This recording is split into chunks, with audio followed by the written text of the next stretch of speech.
Don't look back, we're here to stay. A life we knew would come one day. And this is it, the borderline to where the future leaves us behind. The fire will burn and never die, looking through the eyes of a brand new life. And so just find me, just find me. Sparks will fly if we scream now. This is not how we're gonna go. We are the ones who will never let go. Just watch us roll till we're no one knows. We'll never grow.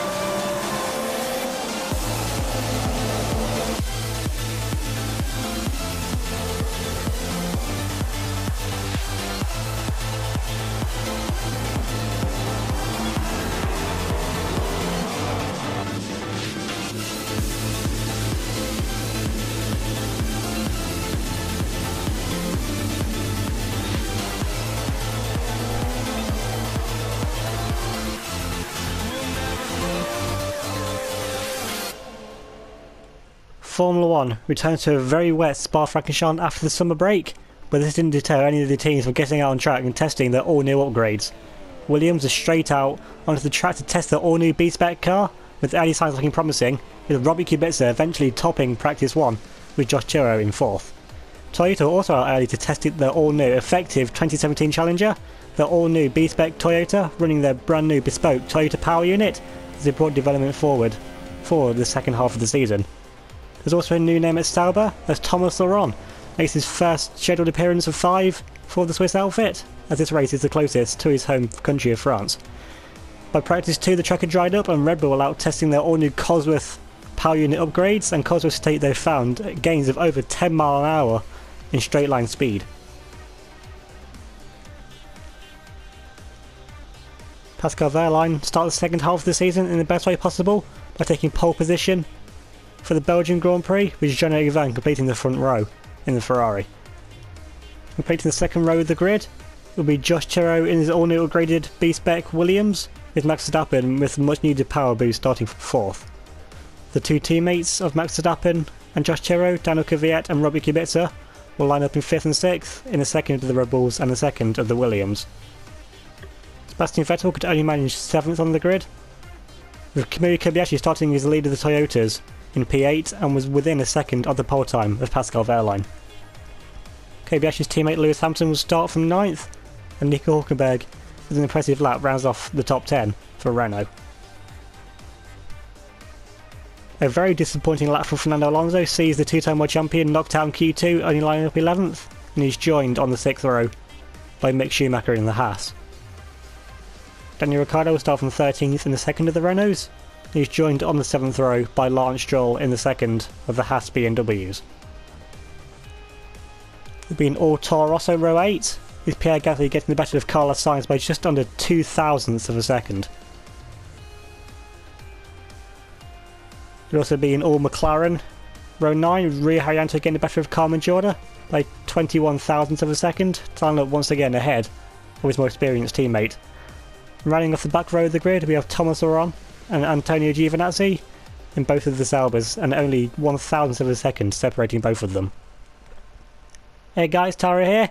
Welcome back to UniONE. This time, round 12, season 4, the Belgian Grand Prix, coming back now after the summer break and getting a nice view of the back of the Red Bull, which I think Williams might want to have a look back at that footage afterwards, see if they can learn a thing or two from the back of that Red Bull. Now coming off now for the formation lap starting in P3. You see there, 4 different constructors, four different teams in the top 4 positions on the grid, so pretty much this could just show how competitive the second half of the season could play out to be. And can Red Bull now firmly challenge for race victories? Seeing Cosworth say they found gains of over 10 miles an hour, and 10 miles an hour makes your car go a lot faster. I mean, I didn't think honestly they were lacking that much, but it seems that those upgrades really have made a difference to the team. Also, what about Toyota bringing their all new power units? And of course they have to bring a new chassis to accommodate for the new power unit. Could they be a dark horse to remain with the championship? Because it could really be a real unknown in this race. So what about Thomas Laurent making his debut, getting ahead there of Giovinazzi, albeit pretty much setting an identical time? So what can Thomas Laurent do? Of course, Formula 1 cars are a lot different to GT cars, so big step up there for the young Frenchman. Now come back onto us, starting in P3. Got Verstappen behind us there in P4, lying right up behind the pole seater Pascal Wehrlein.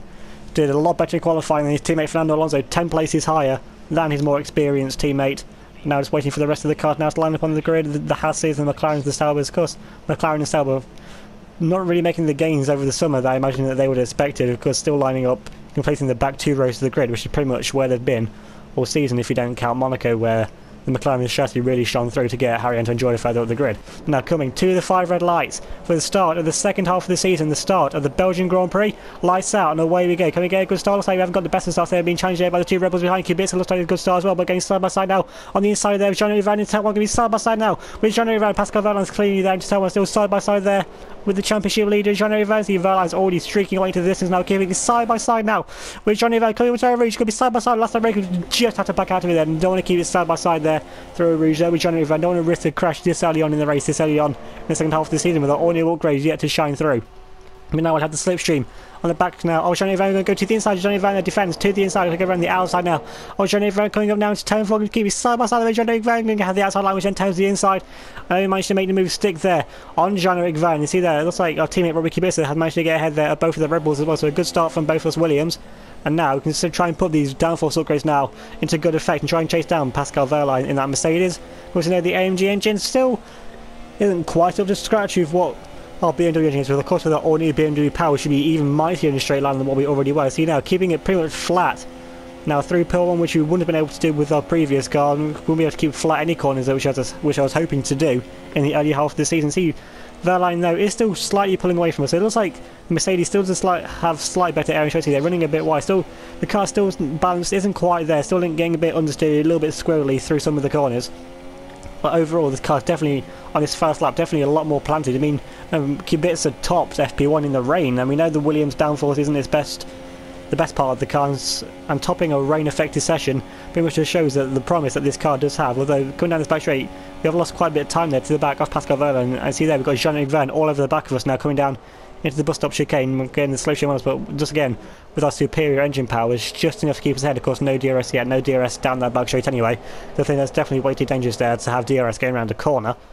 Now coming down to turn 1, is Vergne going to try and dive up the inside? No, Vergne isn't quite close enough there to try and make a dive up our inside. So you're already pulling away slightly from Kubica behind and then the 2 Red Bulls. So the Red Bulls may have had, well, like, they may have had some good qualifying pace. It looks like they're still lacking slightly in the race, albeit compared to BMW Williams, everything's lacking in a straight line. See there, coming up out turn 1, coming up a Rouge. We do pull away there quite a bit from Jean-Eric Vergne, and now Vergne will have a slipstream. Of course, no DRS yet, that won't be activated until the next lap. So now Vergne gaining in a slipstream, coming up now into turn 4, but is not gaining by enough there. And coming into turn 4, not close to making a move. No, 2 Red Bulls going side by side now. Got Daniel Kvyat to make a move now on Max Verstappen. Going to be side by side, just avoiding contact, so close there between the 2 Red Bull Cosworths. Getting side by side, they can Daniel Kvyat now on the outside line, which will then turn to the inside. Daniel Kvyat there makes the move in front of his teammate Max Verstappen. Now Kvyat can try and chase down there after Robbie Kubica now. They're coming up now through the corners with no name. I don't know why that corner has no name, to be honest, but the corner with no name, I guess, it pretty much has been accepted now as what its name currently is. And now coming up now, back onto us now through the second sector. Once again, just getting a bit squirrely there.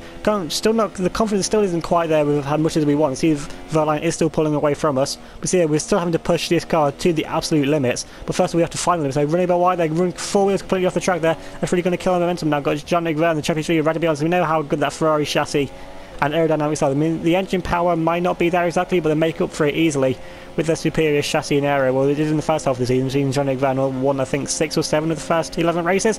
Now got Jean-Eric Vergne going up our inside. Now going to be side by side. Now Jean-Eric Vergne touched iPods there. What could be a wheel of the side by side, and Vergne there forces his way through up the inside there and gets up now into P3, but coming up now into bus stop chicane. Can try and make a dive back up the inside. No, we're just not quite close enough there to make a dive back up the inside there of the championship leader. So you've got Robbie Kubica there still holding on to an excellent P4 position there. It's actually slowly starting to pull away now from both of the Red Bulls. But now we have the slowly now on the back. Oh, Jean-Eric Vergne coming down his turn 1, we're not quite close enough there to make a move. But if we can get another good run off of turn 1 like we have in the first 2 laps, then we can keep right up behind Jean-Eric Vergne, and then we'll have DRS coming down the Canal straight this time to try and make a move, to try and get back up into P2. So you're keeping very close to Jean-Eric Vergne, coming up by Rouge, of course.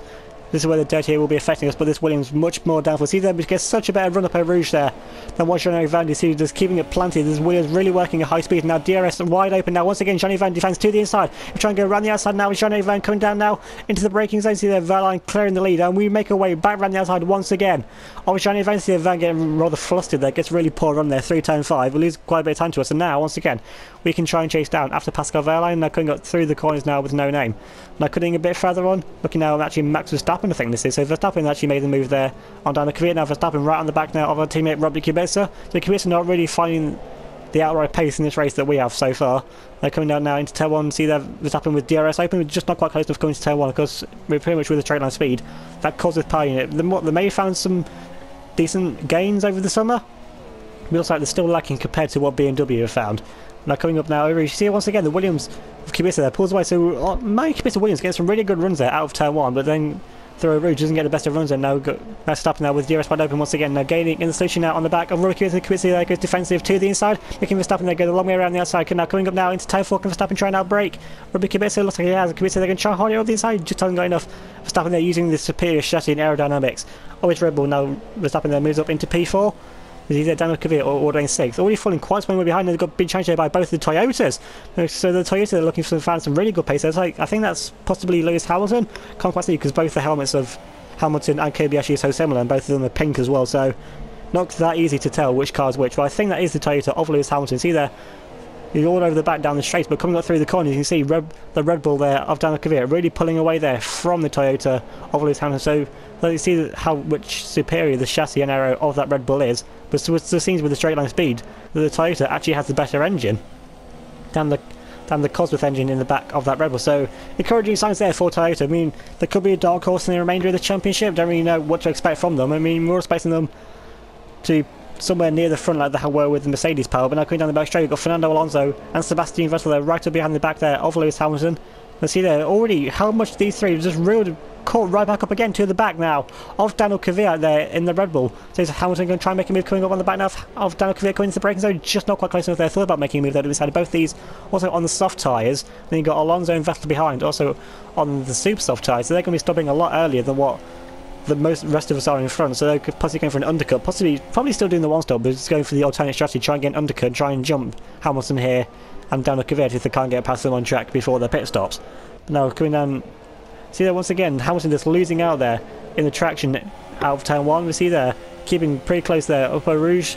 See if he can keep the throttle planted, which indeed Hamilton does keep the throttle planted. See they're getting round to the back now of Daniel Kvyat. Now DRS will be wide open now. And he's trying to make a move on Daniel Kvyat. Once again, Kvyat there goes defensive to the inside. Now Hamilton going to try and go around the outside now of Daniel Kvyat coming into open to turn 4. Going to be side by side between the 2008 World Champion and Daniel Kvyat. Can be side by side. Kvyat they can try and hold it right around the outside, which will then turn to the inside now. Coming now into turn 6. Still going to keep it side by side there with Hamilton. Hamilton on the racing line. Daniel Kvyat on the inside there, but Hamilton there with the extra momentum on the racing line. Manages to make the move there on Daniel Kvyat and moves ahead there of the Red Bull. So once again, really encouraging signs there for Hamilton. Hamilton really, much like we are in the Williams, really dragging that Toyota further up the order. But now cutting a bit further on now, all the way on to lap 7. We've slowly but surely been catching up now to the back of Pascal Verline, just not quite within DRS range. You see there, just outside DRS range, pretty much just over a second there, outside of DRS range, so over a second just behind Pascal Verline. See, we've really been dragging Jean-Eric Vergne behind us this entire 7 laps so far now until lap 8. See, we really have pulled the gap over Max Verstappen, Kubica and the rest of the top of the midfield as well. Now coming up a Rouge, getting a pretty good run, but now we see they're getting quite a bit now. Pascal Verline, so Verline's tyres must be going off either that or he's saving some fuel or running in lower engine mode. But now we have DRS now on the back of Pascal Verline. Verline goes defensive to the inside, trying to go around the outside now. Pascal Verline is for the lead of the Grand Prix, going to be side by side coming up now into turn 4. Pascal Verline coming side by side there with the young German. Pascal Verline holding around the outside, which then turns to the inside of Verline there, just going to keep it up the inside, but now we have the better momentum because Verline had to take a compromise line now coming up now into turn 7, just trying to find a way around the outside, much like we did on Bohemia last season. We just haven't got the grip to find it around the outside. Now coming around the corner with no name, we just had a slide in there behind Pascal Verline once again. Just not quite close enough. They're trying to move up the inside, but me and Van Rio right on the back now off Pascal Verline. So it's like Verline possibly running some lower engine mode, saving some fuel, saving his tyres. So there, yellow flags coming up in that critical section. You have to stay behind Pascal Verline. Actually got one of the Saubers again, very slowly there, just on the racing line. No go green flags once again. So now we can go racing, try and chase down Pascal Verline. He's through the sector once again. Verline is pulling away from us. It's like one of the Saubers there indeed has some kind of terrible issue there. See Giovinazzi there's got a front left puncture, now he's holding up on teammate Robbie Kubica. That's going to hold over the Toyota as well, the Mercedes and the Ferrari as well, Sebastian Vettel. Actually the Red Bull there, Danica. So Kvyat's now been overtaken by Alonso and by Sebastian Vettel as well. You see there how far Giovinazzi is behind the next car in 19 with his Carmen Jorda. Just really so far behind, and they're coming back into us now again, right to behind once again in the back. Pascal Wehrlein darting all over the back there of the Mercedes, coming up now into the braking zone. We're just not quite close enough there to make a move on the back of Pascal Wehrlein, but now we'll have DRS now coming down the final start finish straight now into turn 1, but I don't think it's going to be quite enough. We're gaining in the slow stream, of course, with the DRS as well, going faster than the AMG powered Mercedes. We're coming to turn 1, just not quite close enough there to make a move on the back of Pascal Wehrlein. Hopefully once again we can try and get a good run out of turn 1, and see if Wehrlein there gets a pretty decent run out of turn 1 himself. Seems pretty intuitive, but now we're getting in the slow stream now on the back of Pascal Wehrlein. Coming up a rouge, we're going to have to stick behind the young German here, coming up a rouge, and keeping the throttle absolutely planted, something that we really won't be able to do in the A-Spec Williams, which ran for the first half of the season. Now we have DRS wide open here, DRS wide open, and also for Jean-Yves Van behind us as well. Now going to go to the outside once again. Pascal Wehrlein once again defends to the inside. Looks like he's going to sweep around the outside of Pascal Wehrlein even before the braking zone. He made a move around the outside, and then goes Jean-Yves Van looks to make a move around the outside of Pascal Wehrlein as well. See, we're way clear of the Red Bull Matt Verstappen in fourth, and they're still side by side between Pascal Wehrlein and the championship leader Jean-Yves Van checking around the outside now, coming up now into turn 7, coming side by side. Could you hold it around the outside of that? Pascal Wehrlein is just about going to force out Jean-Yves Van. They're coming into the corner with no name. Wehrlein there just about hold on to second place for a bit longer. Ahead of Jean-Yves Van. See, that's really has allowed us to pull away quite a bit there. From the two of them now, he's got a safety car deployed. Imagine yourself as they neutralise the whole field there. Imagine that safety car is for Giovinazzi and all the bits of tyre and bits of Sauber that he's just been shredding all over the track. And I'm cutting a bit further on now, but we caught up to the safety car. Let's take a look at the running order to see. It's been a pretty manic race so far in the first 8-9 laps of this race. So we're in the lead with Pascal Wehrlein there in second, and Jean-Yves Van rounding off what will be the current podium in third. Then we have our teammate Robbie Kubica there in P4. Doing a pretty good job for Williams. Then we have Lewis Hamilton there in the Toyota, currently in fifth there, ahead there of one of the Red Bulls. Can't quite see which Red Bull that is. I think that's possibly Verstappen, or is that Daniel Kvyat? No, it is Verstappen. So at some point Hamilton's got ahead there of Verstappen as well. So then we have Kvyat actually down the set of ultra soft tyres, interestingly enough. Then we have Sebastian Vettel there in the second of the Ferraris, also on the set of ultra soft tyres. Then we have Fernando Alonso there on the set of super soft tyres, followed then by Max Verstappen now on the set of ultra soft tyres as well. So everyone going aggressive, a lot of people coming in under the pit stops. Then we have Thomas Laurent in the Sauber, really high up there on a set of soft tyres, of course not making a pit stop yet. Then we have the lead of the Hasses. There's currently Mick Schumacher, so the Haas is quite some way down. Then we have Carmen Jorda as the lead of the McLarens. They had both the Renaults and both the Toro Rossos as well. So we had the lead of the Toro Rossos, which I think is Carlos Sainz, indeed from the blue helmet. That is Carlos Sainz as the lead of the Toro Rossos. Then we have the lead Renault, which I think is indeed Nico Hülkenberg. Hülkenberg there also on a set of the ultra soft tyres. Then we have Gasly in the second of the Toro Rossos, quite some way down the other one. And Toro Rosso really just not got really the best of cars this season. Then we have Lawrence Stroll really far behind down the order as well. I don't really know what's happened to Stroll or Schumacher to put him so far down the order. Then we have Giovinazzi right at the back now, trying his best to catch up to the back of the field. And now cutting all the way now onto lap 11, so at the halfway point now of this race, we're leading the field back to green flag running. So I think it's only me, Wehrlein, Verne and Hamilton that didn't come in under the pit stop, so we're effectively pissed up behind everyone else. But I think even on the ultra soft tyres we'll have to stop again, so I don't think we've lost out anything. They're coming up now into final corner. You see you've got Pascal Wehrlein right up behind us there. Of course still yellow flags, so Wehrlein kind of take us here. It's just when we choose to plant the throttle, see if we can get the jump on Pascal Wehrlein. So again, we're now back to green flag running. Looks like we haven't got the jump there on Pascal Wehrlein. We've got the jump there on Jean-Yves Van, but Wehrlein keeping right up to the back of our gearbox like glue there. Coming up now to turn 1, just not quite close enough to make a move then to turn 1. Of course, no DRS now. That won't be activated once again for the next 2 laps. So if Wehrlein's got anything in that Mercedes, that AMG power is going to have to use it on pure slipstream alone, possibly some rich mix, some higher engine modes as well. Now coming up a Rouge, can Wehrlein keep the throttle planted through here? Indeed he does. He gets a pretty good run there for Rouge. Getting in on slipstream, see that sparking away. Our car hitting the bottom of the floor there on the track. Now Wehrlein making a move, we can defend there to the inside. Wehrlein can try and go around the outside. We just about squeeze Wehrlein there, give him just enough room there. Keep it side by side. Almost bang ties there with Pascal Wehrlein. Keep it side by side. We're just going to hold it around the outside there of Pascal Wehrlein, coming up now into turn 5 and making the move stick there in front of Pascal Wehrlein. Says Jean-Yves Van there, hold on to P3. Robert Kubica already starting to fall into a no man's land of his own there in P4. They're coming up now through the corner name. So we go, pretty good run through these corners, pretty much like we have our entire F1 quest. Something about those 2 corners just really suit our driving style. Now we're going to stay on board now for the rest of this lap, because we are going to be making our pit stop onto a set of super soft tyres. At the end of this lap, so still getting some pretty good time, bringing some pretty good grip through the second sector, but as well the chassis now still isn't quite there compared to the Mercedes and Ferrari it seems at this point in this race at least. So we see there, we still haven't got the proximity arrow there for Verline or Verne behind us, so we have found some pretty good pace to pull away from the German and the Frenchman in the Ferrari. Now coming up through I see only losing 3/10 I think that is to our best lap, so the tyres really are lasting out in this race. Now he's down the back straight, Verline and Verne will be gaining a lot in the slipstream because we're just pretty much punching a hole in the air for Verline and Verne and everyone else behind us to drive into. So they will be catching us up down the straight. We see they're coming up now to 196, 197, coming reach 200, coming up down the straight, just not quite close enough. 197 mile now, coming up now into the braking zone. Now we're coming into the pits now at the end of this lap. And see there, it looks like Pascal Wehrlein and Jean-Eric Verne carried on there for another lap. So now we will have the undercut on Jean-Eric Verne and Pascal Wehrlein, possibly at least one lap. I don't really know why Verne and Wehrlein stayed up for another lap. So Ferrari and Mercedes possibly see something in strategy that Williams haven't. But now we're coming in now to go into a set of the super soft tyres. This set of tyres will take us to the end of the race bar another safety car where we might come in for a set of ultras, but I don't think it's worth coming for another pit stop anyway. So this set of super soft tyres pretty much should take us to the end of the race. Either absolutely no one on the track, because I think we're going to be in last position now. Everyone else gone past, so we try and get a good out lap now. We're now cutting further onto that lap now, onto the end, midway through lap 13. We're now caught up to the back now of one of the Saubers, and you've got Nico Hulkenberg's car in front of us and Giovinazzi is the car behind us, so we are in last position pretty much effectively. We're actually going to lap Giovinazzi, so Giovinazzi now a lap down to everyone, so pretty much terrible second half of the season, start of the season for Giovinazzi now as our teammate Robert Kubica comes to the pace. Now we're getting a good run now on the back of Nico Hulkenberg coming to braking zone. Don't think we're close enough there to make a move, and now as Kubica comes into the pits now to make his one and only pit stop of the race, hopefully if he goes onto a set of the super soft tyres as well. Going to get a good pit stop here from Williams, and did you just get pit stop there? Comes out just behind the Mercedes there of Pascal Wehrlein. I still haven't seen Jean-Eric Verne yet, so I think Verne is staying out for yet another lap. So Verne and Ferrari possibly trying some kind of overcut on us because we're stuck in all of this lap traffic now. See, we have got the undercut there on Pascal Wehrlein and come out quite some way ahead there of the young German and our teammate Robert Kubica as well. But now we're right up behind the back now of the Renault. Nico Hulkenberg getting a really good run there. So Hulkenberg they're getting the best runs there up at Rouge. Now we have the DRS now and the station now back. Well, the Renault there gets really poor run there. Gets some like almost brake checks as they look like. We're now getting some good switching now on the back. Well, the Renault coming up now into 10th. Well, we can move there to the inside of Nico Hulkenberg coming on to Samuel Hulkenberg. They're just enough to keep in front of us. So that running there with some good straight line speed. He must be running a low drag setup.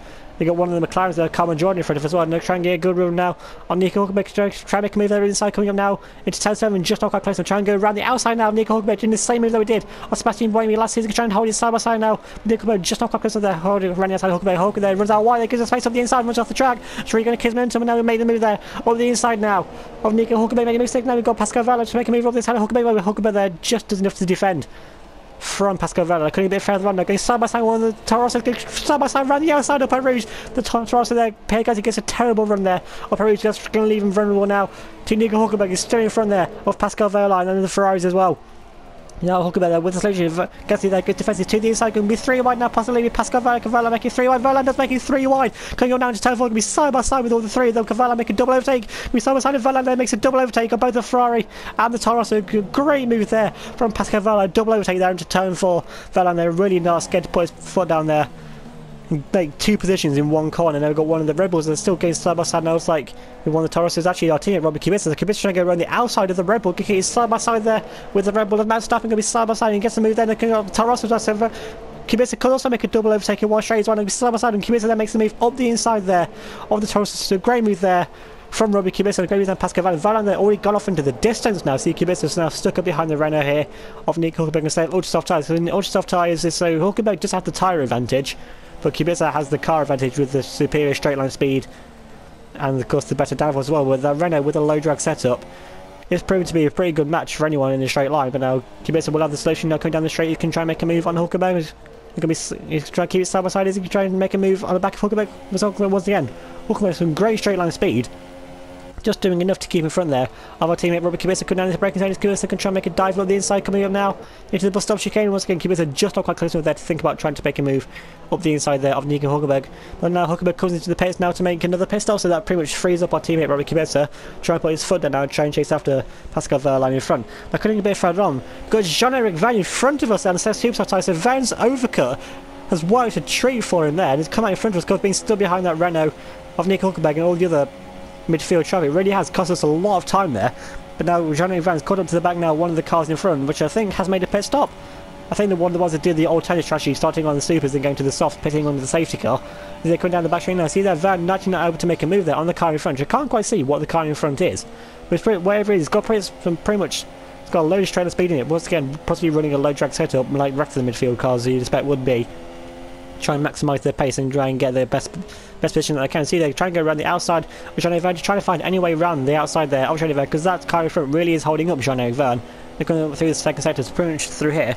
We just kind of stick behind Jean-Eric Vergne. There's pretty much nothing we can do to try and make a move in front of him, because that car in front of Jean-Eric Vergne is currently on the podium. So of course, if they haven't got to stop again, they're going to be putting up one mighty fight there to Jean-Eric Vergne to try and keep will be some valuable third place position there for the team. So you've got yellow flags in front, they now turn to green flags, so possibly someone gone off there, gone off, had a bit of an accident, but it doesn't look like the track's clear now. So now come down the back straight, Johnny Van will be gaining in the slow stream on the back of that car in front. It's like the car in front is actually pulling away there from Johnny Van. We're getting a good run now in the station on the back now. Oh, Johnny Van, we're going to pull to the inside now, try and make the move on Johnny Van, the Van towards the race, and they make the move on the inside there. Oh, Johnny Van, that's how you actually large Stroll in the Haas. Coley on the podium position there, so Stroll doing a great job there for Haas, but I don't think that's going to last much longer, because surely Stroll will be instructed by Haas, by BMW to let us through, because we are in the bigger team. Of course, I don't want it. Of course, if he wants to fight us, then fair enough, because I understand in a podium position, but I think he will have to let us through. Pretty much will be an instruction I would expect from BMW. See there, Van really not getting the best of exits there at the final corner. So Van actually losing quite a bit of time to us now, so there's very possibly got some issues with his car, some power unit issues, or he's just saving some fuel, saving some tyres to try and mount an attack further later on in the race. But he's let us go through. See, he's already losing quite a bit of time onto the back of us now. There's now we'll have the DRS and station out on the back of Lawrence Stroll in the Haas. Now Stroll going to try and make him, Stroll going to put him in the Stroll there, moves to the inside line, has a look for us through there, coming up now inside and breaks early. Stroll there, good driving there from Stroll. Unfortunate there to lose the podium position in the way that he has, but that's pretty much the way it is when you're in the B team. Got to make way for the bigger team. So now that puts us up now into third. Now I can try and chase down whoever's in the lead. Now cutting a bit further on, we've got Jean-Eric Vergne is still stuck up behind the Haas here of Lawrence Stroll. So imagine it, with Haas running a low drag setup, that Haas is going to be absolutely mighty in the straight line, even faster than what our wins will be. I don't see any way that Vergne can try and get past the Haas here of Lawrence Stroll, just running some mighty straight line space setup. Of course, through the second sector is going to be struggling there, because through the second sector there's not really any way you can make an overtake. But now Pascal Wehrlein is going to keep side by side, look, try and make a move around the outside there. I'm trying to coming up by Rouge, but once again, the more these two squabble, the more this is going to allow Lawrence Stroll to pull away in fourth position and possibly hold on to a brilliant P4 position there for the Haas team. And now Stroll, now Wehrlein's going to try and go around the outside now. Jean-Eric Vergne goes for 3 wide there with Toyota. The Toyota then just had to back out of it. Wehrlein there on the inside line makes the move there around the outside there. Jean-Eric Vergne to move up now into what I think should be 5th position. And now Wehrlein can try and chase down after Lawrence Stroll. Stroll going to put one hell of a thing. He's held up for Ferrari. Let's see now if Lawrence Stroll can try and hold off Pascal Wehrlein in the Mercedes for the rest of the race. And they're coming up now through the second sector. It shouldn't be that long to see the Mercedes with the superior chassis and aero. We'll be gaining all the time now through the second sector on the back of the Haas, so it shouldn't be too long until he tries to make a move. Now cutting all the way now onto lap 21, only 1 lap left to go. Pascal Wehrlein now has got ahead there of Lawrence Stroll, but Mick Schumacher in the Haas is currently leading the Grand Prix with 1 lap left to go. We're trying to hunt down after the Haas, and so we know no BMW powered cars took a win in this race in this season so far. It could be that, as it stands, that Mick Schumacher in the Haas could win BMW's first race of 2017. It could be for the B-SPEC car, even for the Williams. Once you can see, we're chasing him down. Got Pascal Wehrlein right behind us. Now Mick Schumacher's only got 1 lap left to go, and he could take his first victory at the track that his father Michael Schumacher also took his first victory in Formula 1 for Benetton as well. Now coming up over Rouge, Mick Schumacher could be feeling, I can't even begin to imagine how much pressure Mick Schumacher is feeling now, leading the Grand Prix, possibly having to let us through, but also wanting to win this Grand Prix. I'd happily let Mick Schumacher win this race. Honestly, I do not want to overtake him. I do not want to take this away from Mick Schumacher. Now coming up now back straight, got Pascal Wehrlein gaining around the back was once again turning back straight. Wehrlein there just a bit too far back, trying to make a move on. So all throughout this lap, Wehrlein will be gaining on us. Also, we gain on the back of Mick Schumacher. There's also a soft tyre, so Schumacher's just at all the disadvantages there, being in a B team car, being in a slower car, less aero through the second sector, on slower tyres as well. So we've just got the more grip, the faster car, the better aero. Seeing how much we're already gaining through the second sector on the back now of Mick Schumacher. Schumacher surely is flooring that Haas further. His throttle pedal must be through the floor at this rate now. And they've got Pascal Wehrlein right behind Wehrlein. They're getting a much better run through the second sector than what we are. All up on the back of our gearbox now, getting a bit side by side with us and trying to find a way around us. There's no way through the second sector. They try and find a way to get around there outside. No, we've only got one straight left to go, and the bus stop chicane. And see how much you're gaining on the back there. Oh, the back of Schumacher. I think Schumacher made a lot of it slightly there, lost a bit of time to us. Now, Pascal Wehrlein will have one straight left to go. He's got one opportunity left. Schumacher can move on the back of us now. All of that because the Wehrleins they're going to pull to the inside of us now, giving Wehrlein just enough room there, just about squeezing him off the track. They're going to be side by side now with Pascal Wehrlein. She hold it around the outside. Going to be side by side now with Pascal Wehrlein. Come now into bus stop chicane. You try and dive it back of these out of the break. Going to be side by side now. Pascal Wehrlein going to be side by side. Wehrlein there around the outside, which is intended inside, but we're on the racing line. Going to try and get momentum around the outside. Going to be side by side. I think we're just going to get it in front there of Pascal Wehrlein. Indeed, we do. But Mick Schumacher in the Haas is going to win the Grand Prix and take his first ever career victory in Formula 1 at the same track that Michael Schumacher's father took his first victory for Benetton.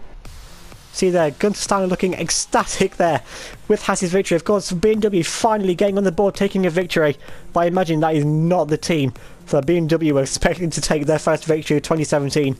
But now there's Mick Schumacher rightfully celebrates his first ever career victory in Formula 1. And maybe for him, his first of many. I mean, he didn't have the best start to his career in Azerbaijan, crashing into the pit lane. And I'll show you that he's proved the critics run now, proved that he does deserve to be in Formula 1, taking what will be, I imagine, an emotional debut victory for the young German. Taking a look at the race results, and Mick Schumacher in the Haas will take his first ever victory in Formula 1, and Haas's first ever victory as well. And we come home in second, just under a second behind Mick Schumacher, and Pascal Wehrlein there completing the podium in third for Mercedes. Lewis Hamilton come home in fourth, then get a brilliant result there for Toyota, with Lance Stroll in fifth and Daniel Kvyat in sixth. So great haul there of points for Haas in this race. Sebastian Vettel finishes where he started in seventh, Fernando Alonso in eighth, Robbie Kubica unfortunately would drop down to ninth in the end, and Jean-Eric Vergne dropped all the way down to P10. So nightmare into the race there for Jean-Eric Vergne. Means to drop from fourth down to 10th, and we saw Pascal Wehrlein got past him, so unless Vergne made a mistake, or possibly could be something wrong with his Ferrari there. Either way, Vergne finishes in 10th and he takes away 3 points from this race. Verstappen comes home down in 11th in the second of the Red Bulls, and Kamui Kobayashi in the second of the Toyotas round off the point scorers in 12th. Carlos Sainz finishes in 13th for Toro Rosso. Thomas Laurent doing a one-stop, getting great there, P4, albeit some way behind Carlos Sainz, but great 14th place there for Thomas Laurent. Carmen Jordan comes home in 15th as leader of the McLarens, with Nico Hülkenberg all the way down in P16, with Antonio Giovinazzi actually the last of the finishers and one lap down to everyone in the race.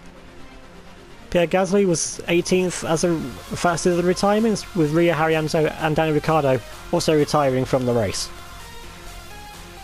Now moving on to the Drivers' Championship standings, and Jean-Eric Vergne, albeit he may have had a mare of a race, he still has a 45-point lead over his teammate Sebastian Vettel, and Pascal Wehrlein now moves up into third on 112 points. Now we move up back into fourth, ahead once again of Fernando Alonso on 109 points to Alonso's 107. Daniel Kvyat is just about keeping in touch with the top 5 on 95 points, and he's 22 points clear of his teammate Max Verstappen, who's in 7th. Lance Stroll remains in 8th with 62 points, 3 points clear of Lewis Hamilton, who's in 9th on 59 points, and Robbie Kubica for the Williams runs off the top 10 of 50 points. Buemi's in 11th on 33, with Mick Schumacher now jumping all the way up now into 12th, taking that race victory and on 28 points. Kamui Kobayashi now drops down into 13th with 22 points, 1 point clear of Nico Hülkenberg, he's in 14th on 21. Esteban Ocon's in 15th on 18, 1 point clear of Pierre Gasly, Carlos Sainz and Daniel Ricciardo, who are on 17 points. Then we've got quite a drop down now to Carmen Jordan, who's on 1 point. Then Rio Haryanto in 20th, and the last of the point scorers also with 1 point. That just leaves Giovinazzi, Adrian Sutil, Thomas Laurent and Nico Carey all on 0 points. Moving on now to the constructor standings, and Ferrari 66 points clear now of Mercedes, who are in second on 285 points to Mercedes 219. Red Bull now only 5 points clear of Williams in third on 168 points to Williams 163. And then we have Haas in 5th on 119 points, 20 points clear now of Toyota, with Renault in 7th on 38 points, 4 points clear of Toro Rosso on 34. Then we have McLaren on 2, and Sauber as the only team yet to score a point in this season. For my driver of the day, honestly, it easily has to be Mick Schumacher. Taking his first victory on the race where his father, Michael Schumacher, took his first victory in '94, I think it was, for Benetton. So that's been a chaotic Belgian Grand Prix. Remember to leave a like if you enjoyed the video, vote for your driver of the day with the polling that will be in the description or one in the comments, it's the same one either way. Check out the wiki here for all the latest news on this season, past seasons and what sneak peek what's coming in the future. And to subscribe to the channel if you're new so you don't miss out on any of my latest videos. Again, thanks for watching. I'll see you all next time.